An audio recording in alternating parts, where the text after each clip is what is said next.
La clé de la maîtrise, sixième partie. Je suis fier de présenter ici la sixième partie. Elle vous offrira une excellente compréhension du plus merveilleux mécanisme jamais créé.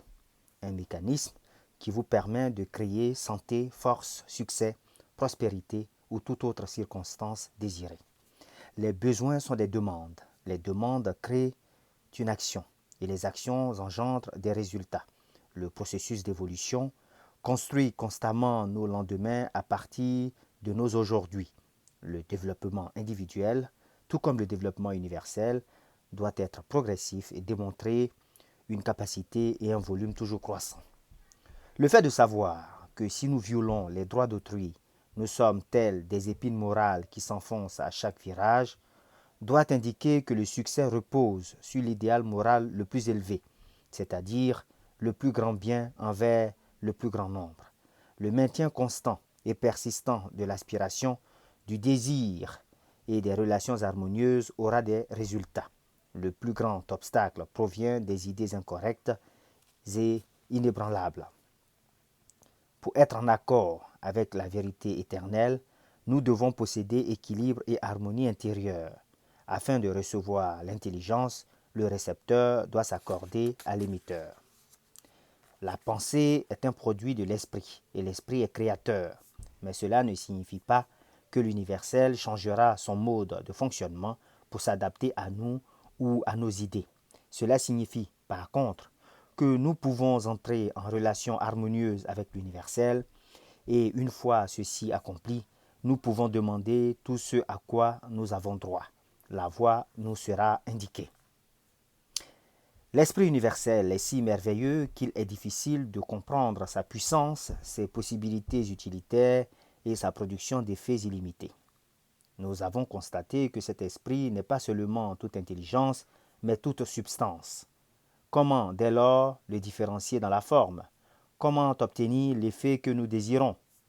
Demandez à un électricien quel est l'effet de l'électricité et il vous répondra que l'électricité est une forme de mouvement et ses effets dépendront du mécanisme qui lui est rattaché. De ce mécanisme, nous obtiendrons de la chaleur, de la lumière, de la puissance, de la musique ou toute autre merveilleuse démonstration du pouvoir de cette énergie essentielle. Quel effet peut donc être produit par la pensée? La réponse est que la pensée est l'esprit en mouvement, tout comme le vent est l'air en mouvement, et que son effet dépendra entièrement du mécanisme qui lui est rattaché. C'est ici donc que se trouve le secret du pouvoir mental. Il dépend entièrement du mécanisme qui s'y rattache. Quel est ce mécanisme? Vous connaissez le mécanisme inventé par Edison, Bell, Marconi et d'autres magiciens de l'électricité qui a réduit le lieu, l'espace et le temps à des figures de style. Mais n'avez-vous jamais pensé que le mécanisme qui vous a été donné pour transformer le pouvoir potentiel universel et omniprésent a été inventé par un inventeur supérieur à Edison? Nous sommes habitués à examiner le mécanisme des instruments que nous utilisons pour labourer le sol et nous essayons de comprendre le mécanisme de l'automobile que nous conduisons, mais la plupart d'entre nous ne demandons pas mieux que de rester dans l'ignorance absolue du plus grand mécanisme qui ait jamais existé, le cerveau humain. Examinons les merveilles de ce mécanisme. Peut-être obtiendrons-nous de ce fait une meilleure compréhension des divers effets dont il est la cause.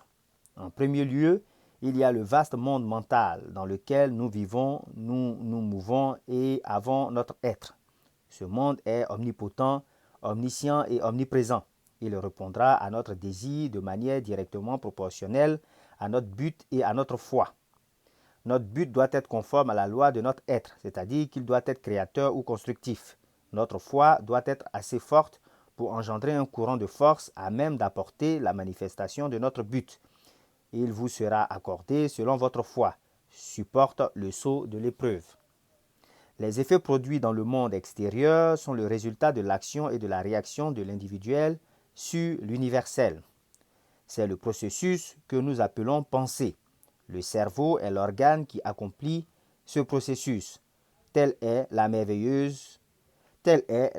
merveille de la pensée. Telle est la merveille de la pensée. Aimez-vous la musique, les fleurs, la littérature, ou vous sentez-vous inspiré par les pensées des anciens génies?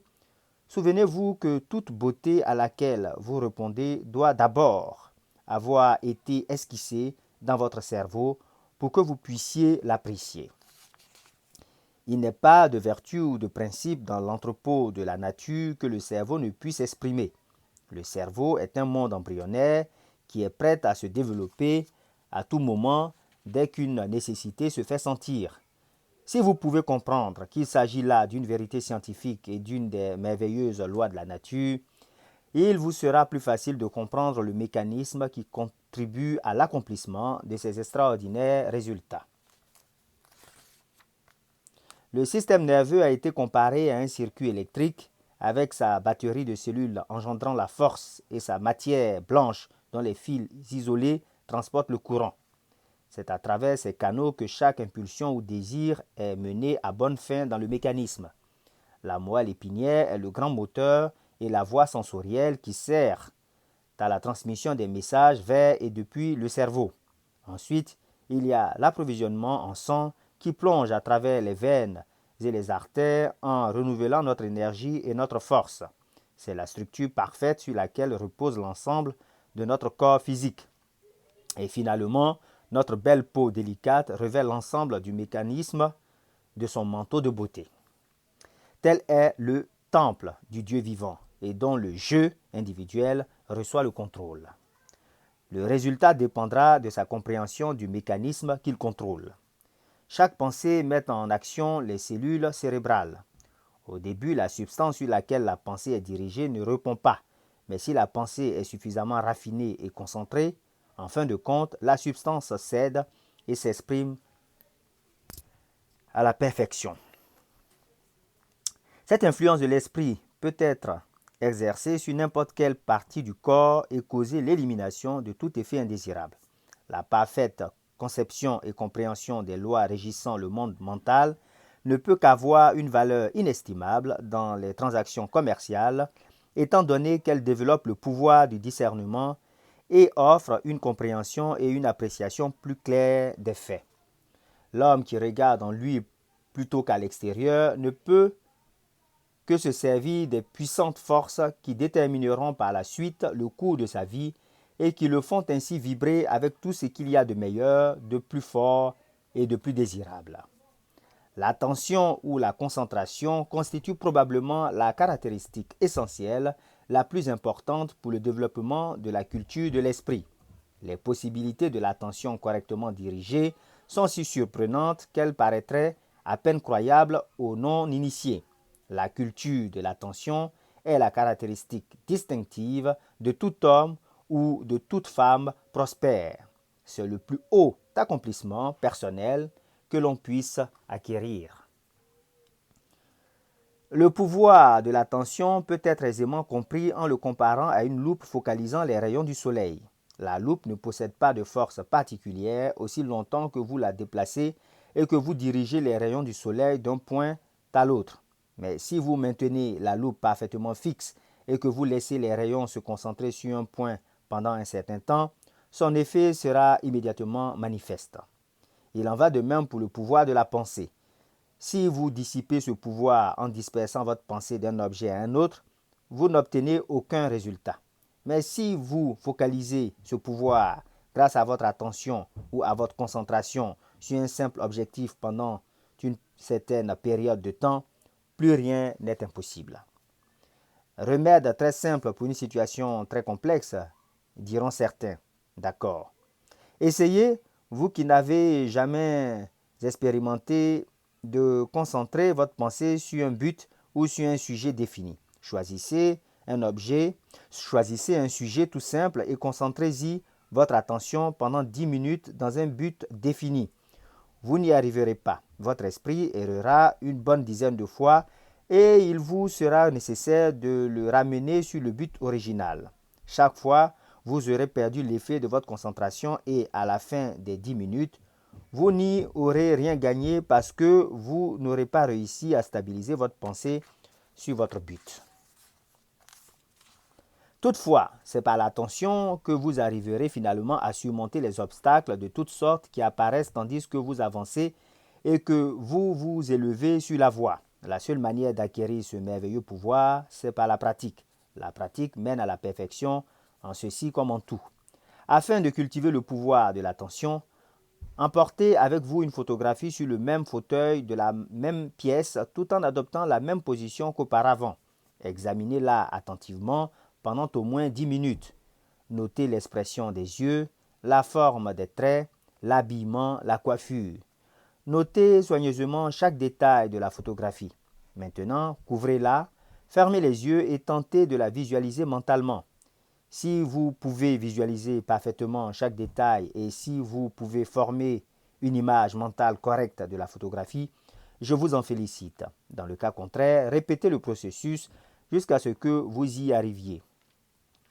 Cette étape sert simplement à préparer le terrain. La semaine prochaine, nous serons prêts à y semer la graine. Ce sont des exercices comme celui-ci qui vous permettront finalement de contrôler vos humeurs mentales, votre attitude et votre conscience.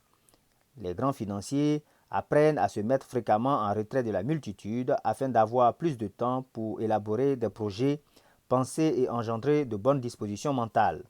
Les hommes d'affaires prospères démontrent constamment qu'il est précieux de demeurer en contact avec la pensée d'autres hommes d'affaires prospères. Une seule idée peut valoir des millions de dollars.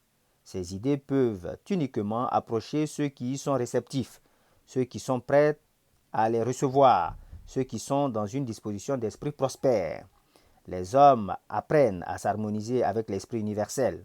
Ils apprennent l'unité de toutes choses. Ils apprennent les méthodes et les principes de base de la pensée. Et ceci est en train de changer leurs circonstances et de multiplier leurs résultats. Ils constatent que circonstances et environnements suivent la tendance du progrès mental et spirituel. Ils constatent que la croissance suit la connaissance, que l'action suit l'inspiration, que l'occasion suit la perception. Le spirituel précède toujours la transformation dans les possibilités infinies et illimitées de l'accomplissement.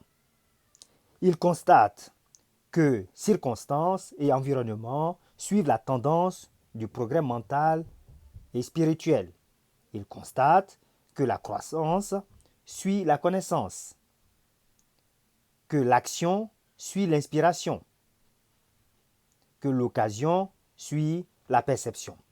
Le spirituel précède toujours la transformation dans les possibilités infinies et illimitées de l'accomplissement. Comme l'individuel n'est que le canal de différenciation de l'universel, ces possibilités sont nécessairement inépuisables. La pensée est le processus qui nous permet d'absorber l'esprit du pouvoir et d'en conserver le résultat dans notre conscience intérieure jusqu'à ce qu'il intègre notre conscience ordinaire. La méthode qui permet d'accomplir ce résultat par la pratique persistante de quelques principes fondamentaux, tels qu'expliqués dans ce système, est la clé de la maîtrise qui ouvre l'entrepôt de la vérité universelle. Les deux grandes sources de souffrances humaines actuelles sont les maux corporels et l'anxiété ou l'inquiétude mentale. On peut aisément ramener ces souffrances à l'infraction d'une loi naturelle. C'est sans aucun doute, dû au fait que jusqu'ici la connaissance est demeurée très partielle. Mais les nuages d'obscurité qui se sont accumulés à travers les âges commencent à s'éloigner en emportant avec eux les nombreuses misères qu'une information imparfaite cultivait. Citation.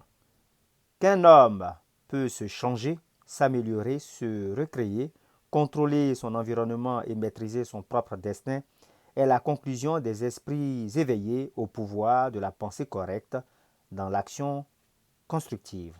Larsen. Fin de la 6e partie.